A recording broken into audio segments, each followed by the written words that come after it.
মগবাজারে Al Falah মিলনায়তনে সংবাদ সম্মেলনে কথা বলছেন জামায়াতের নায়েবে আমির ডক্টর আব্দুল্লাহ মোহাম্মদ তাহের। আমরা এখন সরাসরি চলে যাচ্ছি সেখানে। নির্বাচনের লক্ষ্যে সকলের জন্য লেভেল প্লেইং ফিল্ড নিশ্চিত করা। 4, ফ্যাসিস্ট সরকারের সকল জুলুম, নির্যাতন, গণহত্যা ও দুর্নীতির বিচার দৃশ্যমান করা।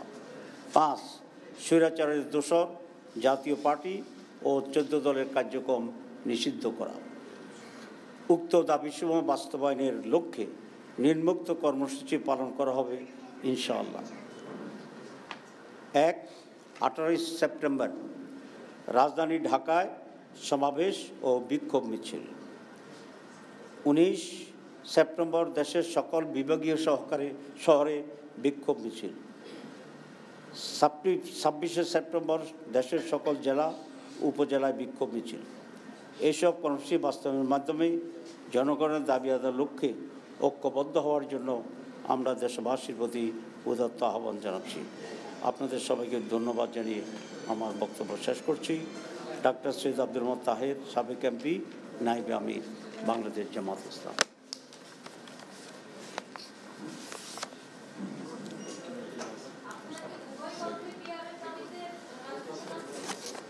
জি, কক্ষে পিয়ার।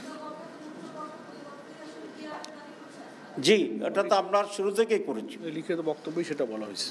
আমরা শুরু থেকেই অভিভাবক কক্ষে পিয়ার চেয়েছি এবং 25টি দল পিয়ারের পক্ষে, 31 দলের ভিতরে এই ব্যাপারে পিয়ারের ব্যাপারে আমরা মেজরিটি রাজনৈতিক দল একমত। একটু ডিফারেন্স হচ্ছে এই 25 দলের ভিতরে যারা ঐক্য কমিশনে অংশগ্রহণ করেছিল 31টি দল, অনেকেই আপার হাউসে পিয়ার চেয়েছেন। আমরা এবং আরও কিছু দল 2 কক্ষেই পিয়ার চেয়েছি, আপার আর লোয়ার। কিন্তু পিয়ারের ব্যাপারে 25টি দলই একমত। কোয়ালিটি ডিফারেন্স হয়েছে।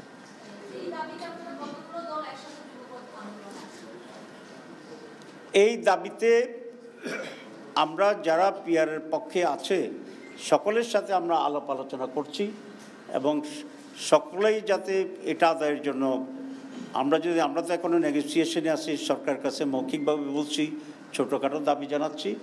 যদি সরকার এই বিষয়ে কোনো সিদ্ধান্ত গ্রহণ না করে, আলাপ আলোচনার জন্য আমাদের আহ্বান না করে, তাহলে ধীরে ধীরে আমরা জনগণের পক্ষ হইয়া ময়দানে এটার প্রতিনিধিত্ব করব। কত মানুষ এটা চায় সেইভাবে আমরা কর্মসূচি নিচ্ছি আস্তে আস্তে এবং সকলের সাথে আমাদের যোগাযোগ হচ্ছে।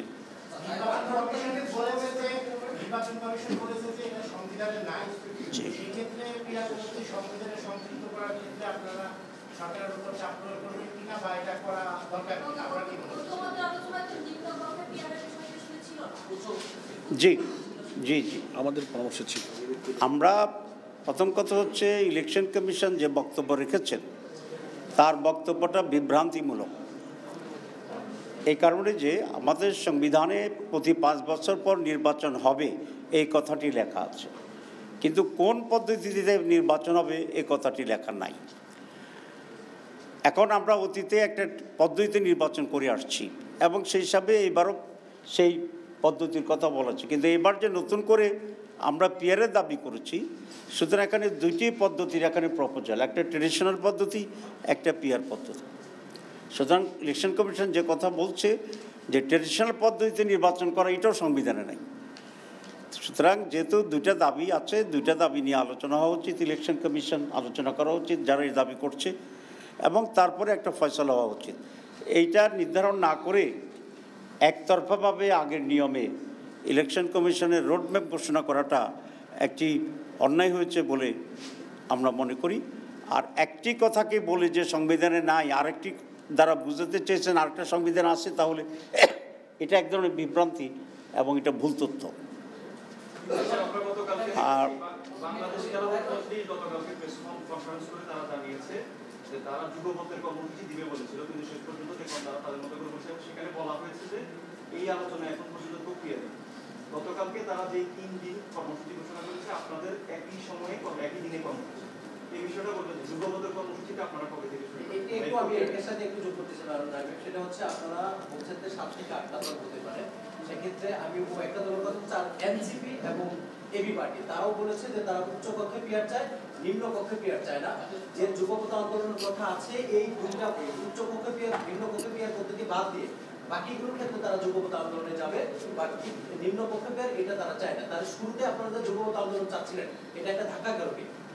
না, এটা কোনো ধাক্কা হয় নাই, ধাক্কা খায়ও নাই, কেউ ধাক্কা দেয়ও নাই।